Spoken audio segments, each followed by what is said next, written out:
자, 13주차 두 번째 강의 시작하도록 하겠습니다. 우리 지금 종합소득공제에 대해서 공부를 하고 있고요. 저번 시간에 공부했던 게 인적공제, 연금보험료공제, 주택담보노후연금공제, 그리고 특별공제 중에서 우리 보험료공제와 주택자금공제 있었던 거 공부하셨죠. 요 내용까지 우리가 이제 저번 시간에 살펴봤었고요. 오늘 배울 내용은 조세특례제한법상의 소득공제입니다. 이 조특법상의 소득공제의 이제 대표적인 소득공제가 신용카드 사용금액에 대한 소득공제예요. 뭐 이런 준비 목적으로는 이것만 보셔도 상관없습니다. 조특법상의 소득공제는 신용카드 등 사용금액에 대한 소득공제가 있다. 이것만 기억을 하시면 될 것 같아요. 근데 이 내용이 단계별로 차근차근 접근하면 이제 괜찮긴 한데 그렇지 않고 이제 그냥 무자비하게 접근을 하는 경우에는 조금 이게 이제 복잡해질 수가 있기 때문에 반드시 공부를 하실 때에도 단계별로 공부를 하시는 것을 추천을 드려요. 단계가 1단계에서 우리 신용카드 등에 대한 사용금액을 구분하게 되어 있어요. 간단하게 한번 간략히 봐보면 신용카드를 어디에다가 썼는지 요거예요. 그리고 이 신용카드 등이 우리가 직불카드도 있고 현금 영수증도 있고 그 다음에 그냥 일반 신용카드가 있잖아요. 직불카드라는 건 체크카드 생각하시면 되고요.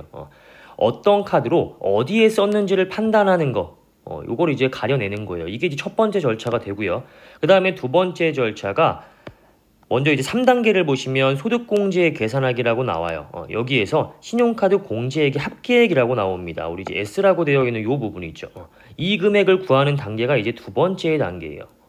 첫 번째에서 어떤 카드 또는 어떤 영수증을 가지고 어디에 썼는지를 골라내셨으면 그걸 정리하셔가지고 두 번째로 하실 일이 그렇게 사용한 금액 중에서 그러면 얼마만큼의 금액이 소득공제 가능한 금액인가를 가려내시는 거예요. 그래서 이런 식으로 해서 소득공제 가능한 금액이 나왔다라고 한다면 그 금액을 그냥 바로 소득공제로 적용하시는 게 아니라 또 한 번 한도 적용을 하게 됩니다. 요 한도를 적용하셔가지고 둘 중에 작은 금액을 최종적으로 우리가 소득공제액으로 산출을 하게 되는 그런 구조예요. 다시 첫 번째 어떤 걸 가지고 어디에 썼는지 구분하는 거. 두 번째 그 사용금액 중에서 소득공제가 가능한 금액을 가려내는 것. 세 번째 소득공제 가능한 금액을 바로 다 적용하시는 건 아니라 일정한 한도액의 범위 내에서만 공제를 받을 수 있다는 거. 이 세 가지를 차근차근 따라가셔야 최종적으로 신용카드 등 사용금액에 대한 소득공제액을 우리가 산출을 할 수가 있을 거예요. 자, 그럼 차근차근 1단계부터 한번 봐보도록 할게요. 먼저 이 신용카드 등 사용금액에 대한 소득공제를 받을 수 있는 자는 근로소득이 있는 거주자입니다. 이 중에서 일용직 안 됩니다. 알바 안 되고요. 일용직 알바 같은 말이에요. 일용직 근로자는 우리가 뭐였어요? 분리과세로서, 즉 원천징수로서 납세 의무를 종결하는 그러한 분리과세 대상이었잖아요. 그렇기 때문에 당연히 소득공제라는 것을 적용받을 수가 없겠죠. 우리가 지금 배우고 있는 거는 종합소득공제입니다. 종합과세되는 금액들을 모은 걸 종합소득금액이라 하고 거기서 차감되는 것이 종합소득공제예요. 일용근로자 같은 경우에는 종합과세가 되지 않고 분리과세가 되기 때문에 당연히 이런 종합과세 소득공제를 받을 수가 없겠죠. 당연한 내용이고요. 그리고 근로소득 이외에 다른 소득이 있는 자들은 이 신용카드 등 사용금액에 대한 소득공제를 받을 수가 없습니다. 이자 배당 안 되고요. 사업소득이 있는 자도 신용카드 등 사용금액에 대한 소득공제 받을 수 없어요. 그리고 기타 또는 연금소득이 있는 자 이런 자들도 받을 수가 없습니다. 반드시 근로소득이 있는 자만 이 소득공제를 적용받을 수 있다는 거 첫 번째로 정리를 하셔야 되고요. 자, 그 다음에 이제 1단계부터 보도록 할게요. 신용카드 등 사용금액 구분하기입니다. 요거는 이제 재작년이었나? 개정이 되었어요. 이제 케이스 1과 2로 나누어지는데 이거 어떤 구분으로 나누어지느냐 하면 내가 지금 근로소득자잖아요. 나의 총 급여액이 7천만 원을 초과하느냐 아니면 그렇지 않느냐 요걸 가지고 이제 나누게 됩니다. 그 차이는 무엇이냐 하냐면 요 차이예요. 사실 도서 공연분을 추가적으로 공제를 해줄 거냐 안 해줄 거냐의 차이예요. 우리 케이스 1과 케이스 2의 이 표를 한번 보시면 한 가지 다른 점이 존재를 해요. 뭐냐면 요거예요. 총급여액이 7천만 원 이하인 경우에는 도서 공연 사용분을 신용카드 소득공제로서 공제를 해주겠다라는 거고 그 이외의 경우에 총구배액이 7천만 원을 초과하는 경우에는 이 도서공용 사용분을 공제해주지 않겠다. 이 차이입니다. 다른 건 다 똑같아요. 자, 7천만 원을 초과하는 경우와 초과하지 않는 경우, 7천만 원 이하인 경우로 이제 나눠가지고 이렇게 이제 표를 한번 만들어 보시면 될 것 같고요. 밑에 케이스 2를 가지고 우리는 공부를 해보도록 할게요.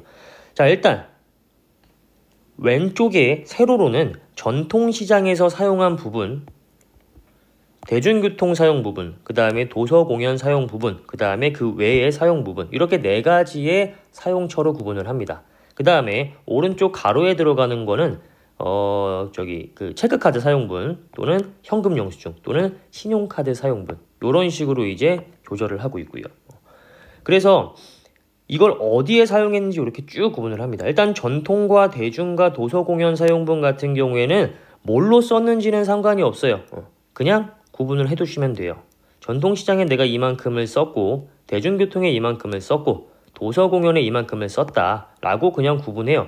이거는 사용수단과는 관련이 없어요. 그냥 사용처에 따라서 구분을 하시면 되고요. 자, 그 다음에 이거 3개 이외의 목적으로 사용한 그러한 이제 부분이다라고 한다면 이때는 신용카드 사용한 부분과 기타 사용 금액으로 나누게 됩니다. 만약에 이 위에 3가지 이외에 재활 용역을 제공받는 대가로서 지급을 했다라고 한다면 직불카드나 현금 영수증을 가지고 사용한 부분 요거 합해서 계산하고요. 그 다음에 별도로 신용카드로 사용한 부분을 따로 떼어내어 가지고 계산을 합니다. 그래서 우리가 최종적으로 구하셔야 되는 건 이 A와 B와 C와 D와 E의 금액이에요. 그래서 첫 번째 1단계에서 사용처 구분하기, 신용카드 사용금액 구분하기에서 우리가 해야 될 일은 A, B, C, D, E를 구하시면 되는 겁니다. 뭐 어려운 내용 아니잖아요. 왼쪽에 전통, 대중, 도서, 그 외 적어두시고요. 오른쪽에 직불, 현형, 신용카드 이렇게 적어두시고요. 그 다음에 A, B, C, D, E 해당되는 자료에 나오는 문제 그냥 그 금액만 그대로 반영을 해주시면 되겠죠. 총구배액이 7천만 원을 초과하는 경우에는 도서공연 사용분이 공제가 안 되니까 그냥 그 부분 빼고 계산을 하시면 되는 거고요. 자, 밑에 별표 한번 볼게요. 도서공연 사용분은 2018년 7월 1일 이후에 사용하는 분부터 적용을 하고요. 박물관, 미술관에 입장하기 위해서 문화체육부 관광부 장관이 지정하는 사업자에게 지급한 금액을 포함한다. 뭐 나와 있고요.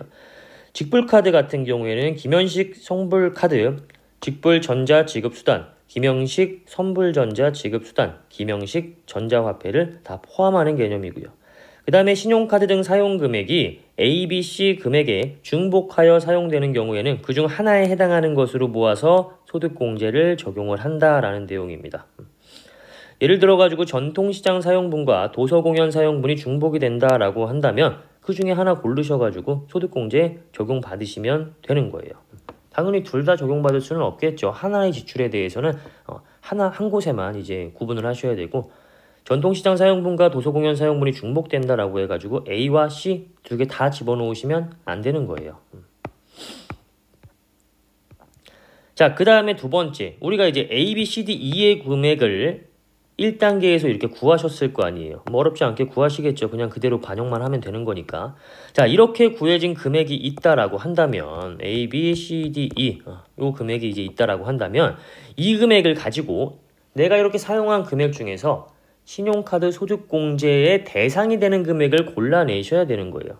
어떻게 골라내시냐면 이 금액이 다 이제 적용 대상이 되는 건 아니고 이 금액 마이너스 최저 사용 금액을 차감을 하게 됩니다. 최저 사용 금액은 총구배액의 25%예요. 네가 신용카드로 사용한 금액 다 공제 대상이 되는 건 아니고 너가 신용카드로 사용한 금액 중에서 너의 총급여의 25%를 초과하는 금액에 대해서만 신용카드 소득공제 적용 대상이 되게 해주겠다 이런 내용이죠.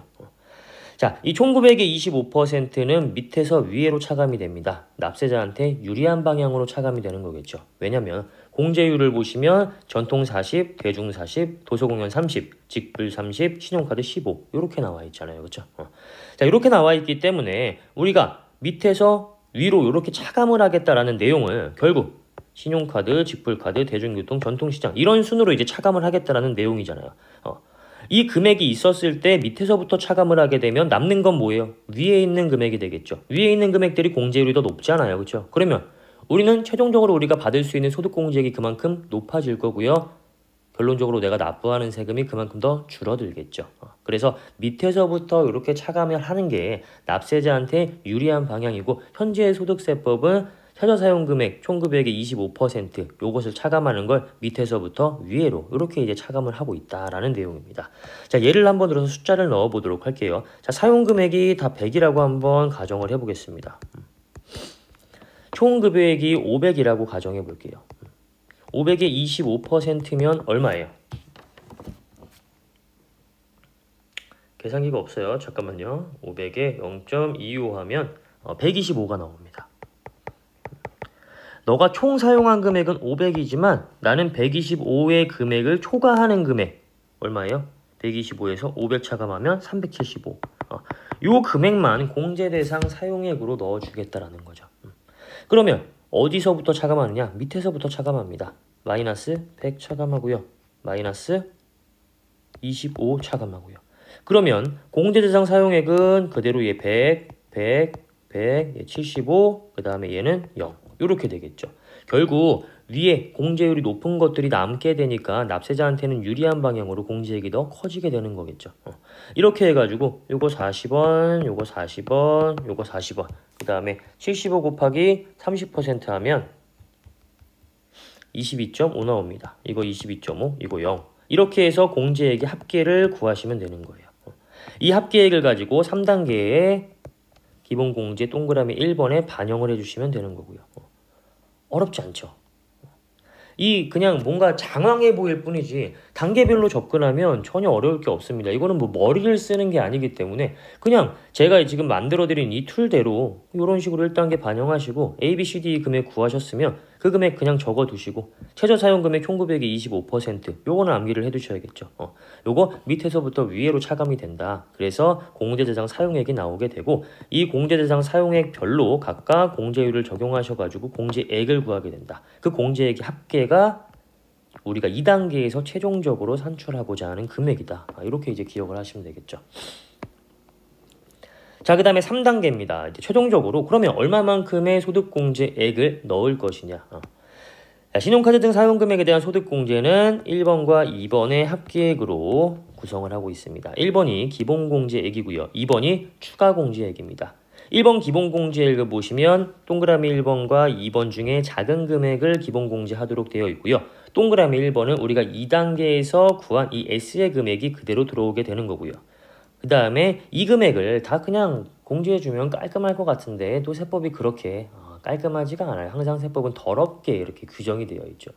더럽다기보다는 뭔가 이제 좀 깔끔하지 않게 좀 복잡하게 이렇게 이제 규정이 되어 있어요. 그렇죠? 그래서 이렇게 공제액을 딱 구해서 요거 공제해주면 좋겠지만 그렇지 않고 또 이 공제액에 대해서 한도라는 거를 적용을 하고 있습니다. 자, 이 한도는요 일괄적인 한도가 아니에요. 얼마 이렇게 한도가 아니고 해당 과세기간에 나의 총 급여액이 얼마인지에 따라서 적용되는 한도가 달라지게 됩니다. 만약에 7천만 원 이하였다. 케이스 2번에 따라 가지고 계산된 금액이었다 라고 한다면 연간 300만 원과 총급여액의 20% 중 작거나 같은 금액 요 금액을 이제 한도액으로 넣게 되어 있고요.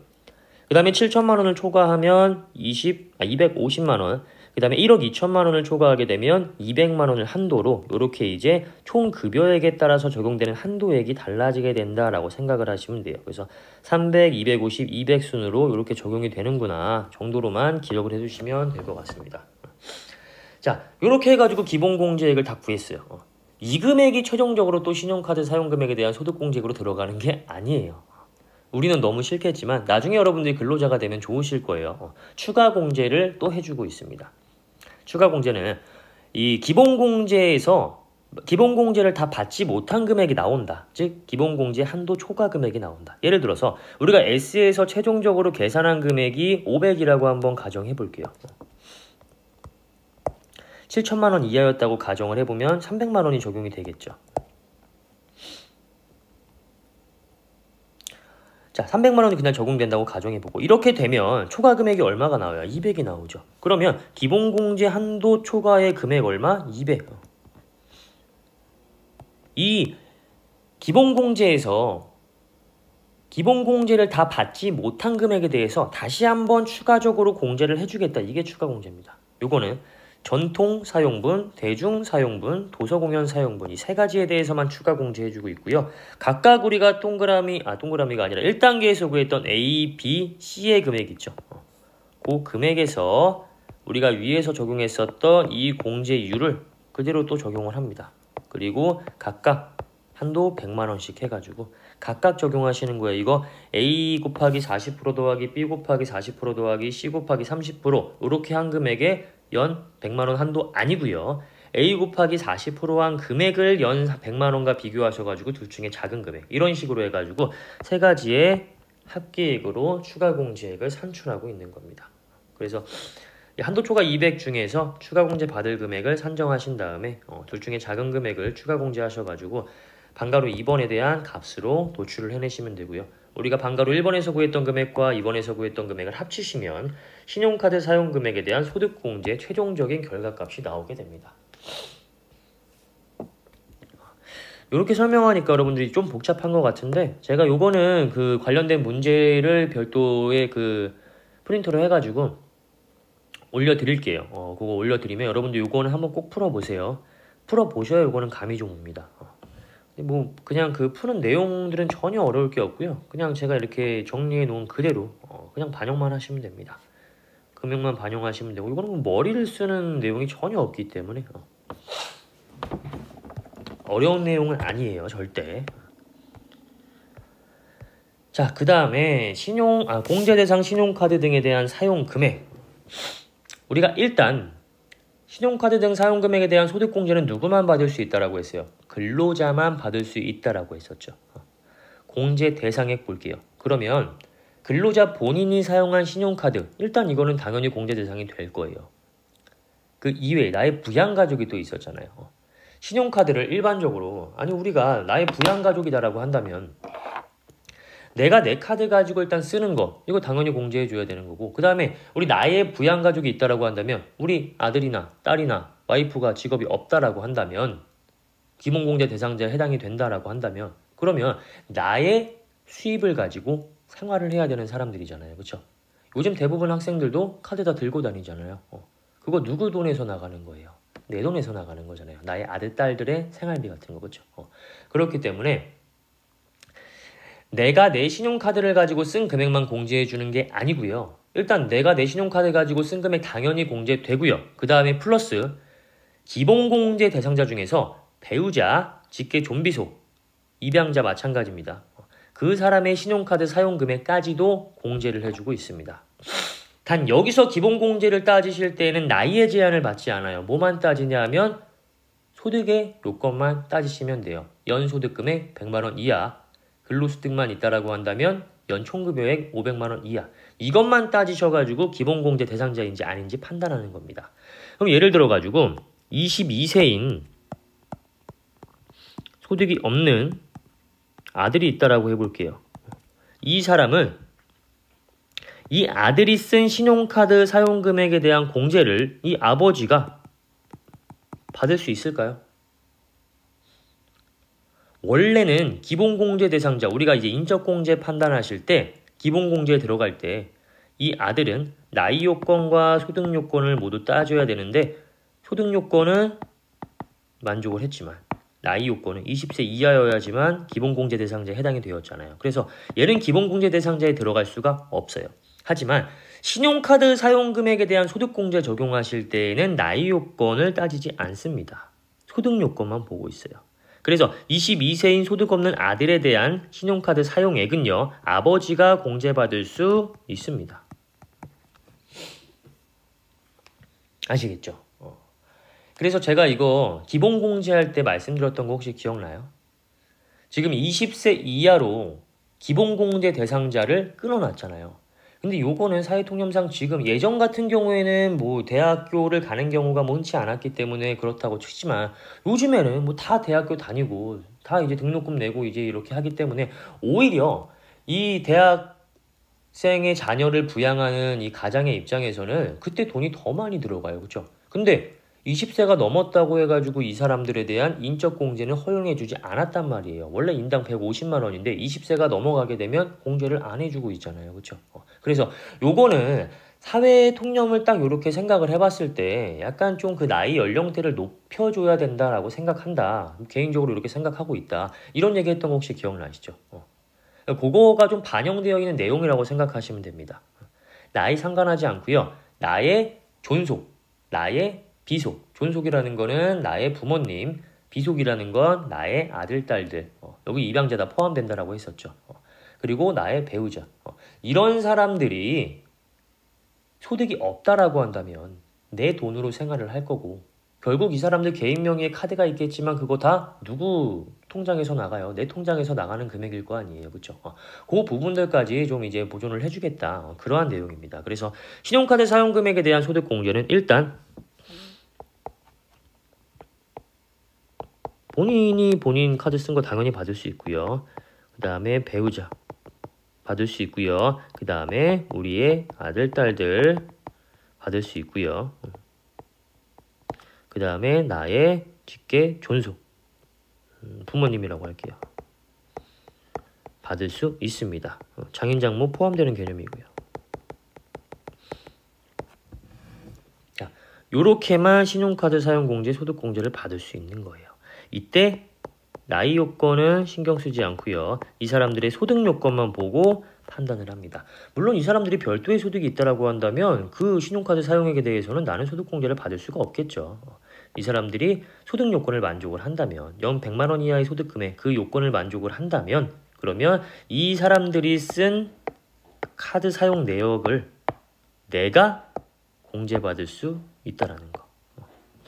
결국 나의 통장에서 나갈 금액이기 때문에 중요한 거예요. 나이 요건 제한받지 않는다라는 거. 자, 지문에 이런 거 많이 나오실 거예요. 또는 계산 문제에도 요거 함정으로 많이 나오실 겁니다. 형제자매의 사용 금액은 포함되지 않음에 주의하셔야 됩니다. 신용카드 사용 공제는 본인, 그 다음에 기본공제 대상자에 해당되는 배우자, 직계 좀비속, 입양자 포함되는 개념 여기만 받을 수 있는 거예요. 자, 공제 배제액 한번 볼게요. 다음의 경우에는 공제 대상 신용카드 등 사용 금액에 포함하지 않는다라고 나와 있어요. 그러니까 밑에 금액들은 내가 신용카드를 사용했다고 할지라도 이 신용카드 사용 금액 소득공제 대상이 될 수가 없다. 결국 이렇게 사용하면 공제 못 받는다. 이 얘기죠. 동그라미 1번에서 사업소득과 관련된 비용 또는 법인 비용에 해당되는 경우입니다. 이런 경우가 있을 수가 있겠죠. 나는요 사업소득도 있고요 근로소득도 있어요. 그러면 이 사업소득에 들어가는 경비들은 그 관련된 카드로 써야 되고 그 다음에 그 이외에 일상생활을 하는 그러한 경비들은 나의 개인 카드로 그냥 쓰셔야겠죠. 그게 정확하게 구분이 되셔야 돼요. 근데 만약에 그렇지 않고 나는 사업적으로 쓰는 카드 그 다음에 내 개인적인 용도로 쓰는 카드가 전혀 구분되어 있지 않고 그냥 하나의 카드로 다 지출을 하고 있어요. 그럼 구분이 애매하겠죠. 그래서 만약에 이걸 사업소득 계산할 때에도 필요경비로 다 넣어버리고요. 그 다음에 근로소득 계산할 때 우리가 종합소득공제 받을 때 이 신용카드 사용금액에 대한 소득공제까지 다 받아버렸어요. 이러면 안 된다라는 거죠. 이거는 하나의 지출에 대해서 두 번 공제가 들어가고 있는 거잖아요. 그렇죠? 사업소득에서는 필요경비로, 근로소득에서는 소득공제로 이렇게 하나의 지출에 대해서 두 개의 공제가 들어갈 수는 없다라는 내용입니다. 당연한 이야기겠죠. 어떤 세무사 사무실 같은 경우에는 이제 요거를 굉장히 또 어차피 세무서에서 잘 확인 못합니다라고 해가지고 공격적으로 이렇게 컨설팅을 하는 뭐 세무사 사무실도 제가 있다라고 2년 전인가에 얘기를 들었었어요. 실제로 저희 주변에서 일어났던 일이에요. 근데 이거 당연히 안 됩니다, 여러분들. 요거는 뭐 금방 잡아낼 수가 있어요. 그리고 이렇게 하게 되면은 너무 리스크가 큰 것이기 때문에 당연히 이런 식으로 하면 안 되고요. 자, 그 다음에 비정상적 신용카드 등 사용행위에 해당되는 경우 가공신용카드 등 사용액, 위장가맹점 명의의 사용액 요거 뭐 당연히 공제를 받을 수가 없겠죠. 예를 들어가지고 제가 뭐 이제 그 어떤 술집에 가가지고 뭐 술을 먹었어요. 근데 그 술집에서 끊겨져 나오는 걸 보니까 뭐 예를 들어서 뭐 카페 뭐 이런 식으로 돼 있다거나 이렇게 약간 위장가맹점이거나 아니면 가공된 신용카드 등의 사용액이다. 이렇게 된다면 당연히 이건 공제받을 수가 없는 거고요. 그 다음에 세 번째, 자동차를 신용카드 등으로 구입하는 경우. 여러분들 신용카드를 쓰면 굉장히 좋은 혜택들이 여러 가지 많고요. 이렇게 신용카드 사용액에 대한 공제까지도 해주지만 자동차를 신용카드로 우리가 취득하는 경우도 분명히 있을 거예요. 그렇죠? 할부 끊고 이런 경우에 신용카드를 끊으면 신용카드에 대한 혜택이 많기 때문에 신용카드 결제하시는 분들이 많으실 텐데 그럴 경우에는 신용카드 사용금액에 대한 소득공제는 받지 못합니다. 요거는 신차에 해당되는 경우에만. 만약에 내가 중고차를 신용카드로 구입했다라고 했을 때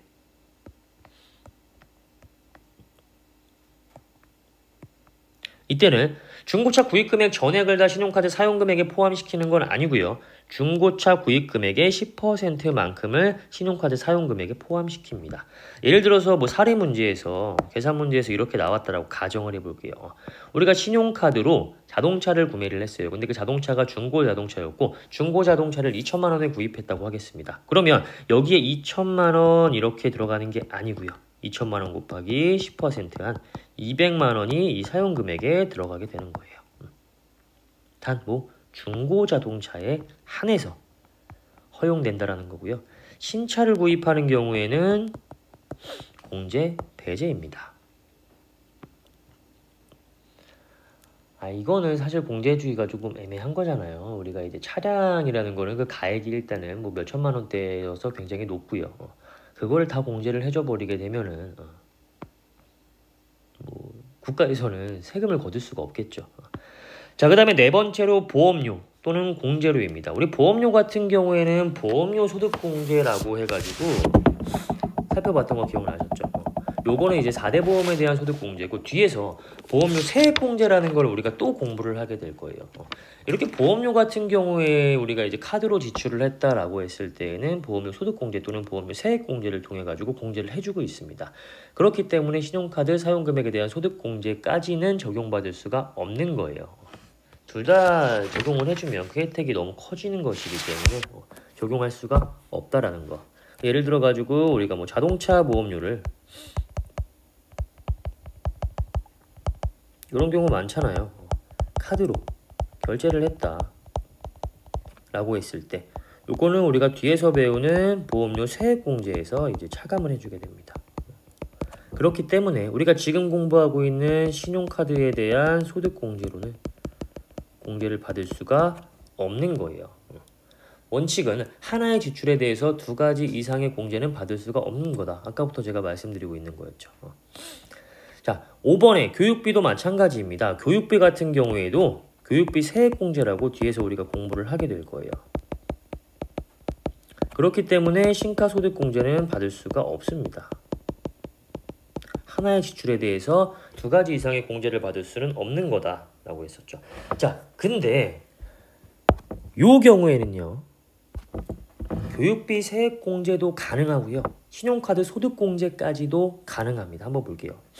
일단 사설학원 수강료 같은 경우에는 신용카드 소득공제 대상에 들어가게 되고요.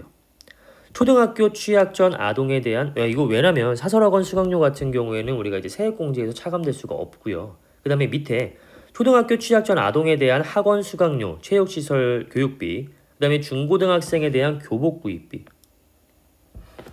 이거는 교육비 세액공제와 신용카드 사용금액에 대한 소득공제가 중복 적용이 가능합니다. 그래서 이 2가지에 대한 사항은 여러분들이 기억을 해두셔야 돼요.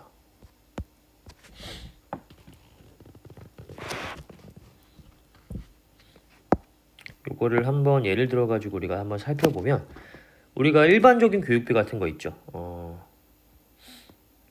대학 등록금 같은 거. 자, 요거는 뒤에서 배우는 교육비 세액공제가 적용이 됩니다. 그렇기 때문에 우리가 지금 배우고 있는 신용카드 등에 대한 소득공제는 적용받을 수가 없다라는 거고요. 근데 초등학교 취학 전 아동에 대한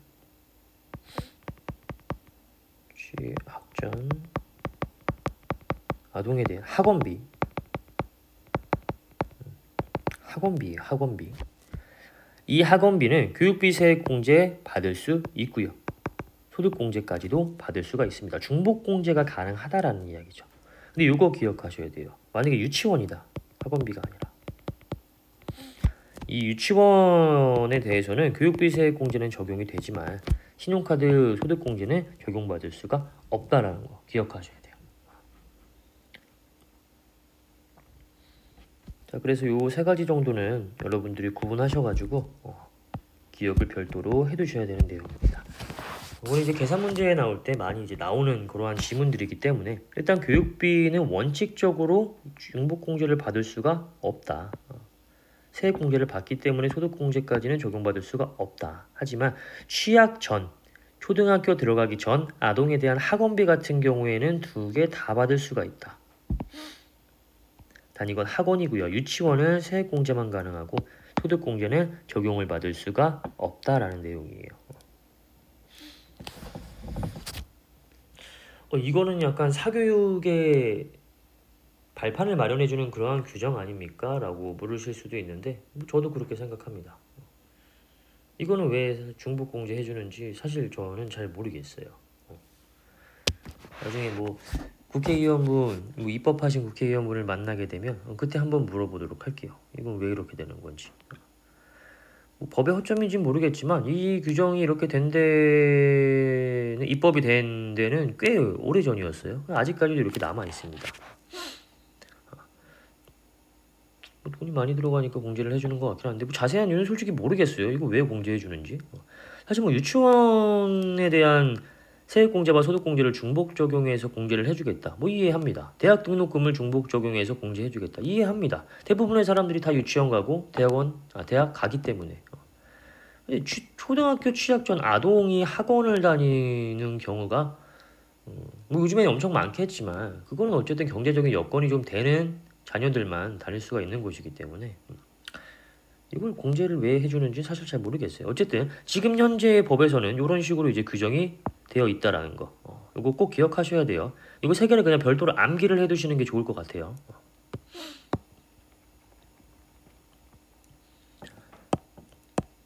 자, 그 다음에 6번에 취득세 또는 등록세에 대한 등록 면허세가 부과되는 재산의 구입 비용은 공제받을 수가 없습니다. 물론 중고자동차 같은 경우에는 구입 금액의 10%를 공제를 받을 수가 있었지만 그 이외에 취득세 등이 부과되는 재산의 구입 비용 일단은 금액이 커요. 이런 거 공제 안 해준다라는 거고요. 그 다음에 뭐 제세공과금, 유가증권 구입비, 자동차 리스료 아까 자동차 신차 이거 구입하는 경우 안 된다 그랬잖아요. 리스하는 경우도 당연히 마찬가지겠죠. 이거는 안 되고 이건 된다 그러면 다 리스하겠죠. 그 다음에 10번 국외 신용카드 사용액 이거 안 됩니다. 여러분들 해외여행 가가지고 사용하시는 금액들 있잖아요. 그거는 신용카드 사용액에 대한 소득공제 적용해주지 않습니다. 국내 경제를 살려야지 외국에 나가서 쓰는 경우에 이거를 뭐 해줄 이유가 딱히 없겠죠. 그 다음에 세액공제를 적용받는 정치자금, 기부금 요거는 이제 그 세액공제를 적용받지 않는다라고 한다면 그것에 대해서는 신용카드 소득공제가 적용이 가능하겠지만 그렇지 않은 경우에 세액공제를 적용받은 경우에는 이 소득공제까지는 적용받을 수가 없어요. 그 다음에 뭐 세액공제 받은 월세 이런 것도 마찬가지로 어떤 한 가지의 공제를 받게 된다면 이 소득공제까지는 받을 수가 없는 겁니다. 한 가지 지출에 대해서 두 가지 이상의 공제는 받을 수가 없는 게 원칙이에요. 아까 말씀드렸던 그 교육비가 예외적인 케이스였고요. 그 다음에 또 한 가지 중복공제되는 게 있어요. 바로 이 의료비. 의료비는 공제 배제액에 열거가 되어 있지 않습니다. 그렇기 때문에 의료비 세액공제와 신용카드 사용금액에 대한 소득공제가 중복 적용이 가능하다는 거.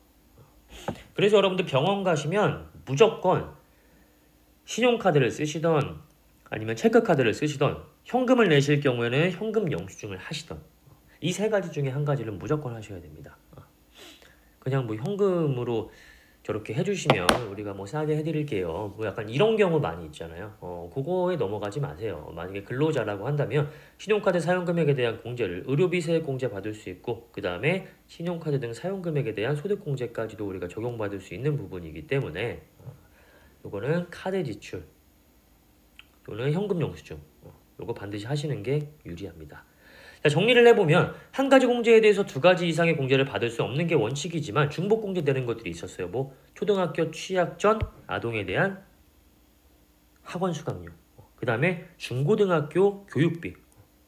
요거는 교육비 세액 공제와 소득 공제를 두 개 다 적용받을 수가 있다라고 했었고요.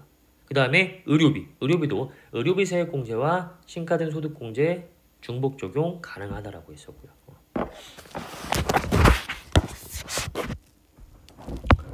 그래서 굳이 한 번 더 적어본다면